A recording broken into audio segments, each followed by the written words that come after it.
Dubayda uyni hech qachon 100% naqd pulga sotib olishmaydi.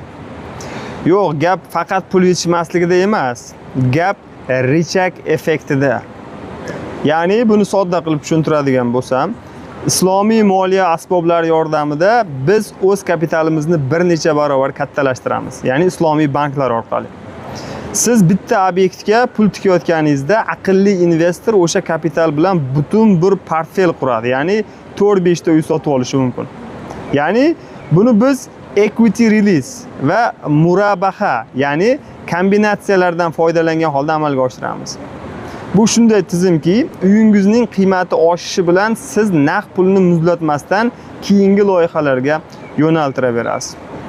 Natijada esa sizning ko'chmas mulklaringiz ko'payib boradi. Bank to'lovlarini esa ijarachilar yopadi.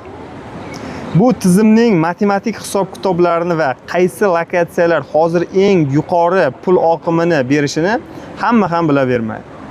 Agar sizga bu borada batafsil ma'lumot kerak bo'lsa, bizga murojaat qiling, biz sizga hammasini to'liq tushuntiramiz.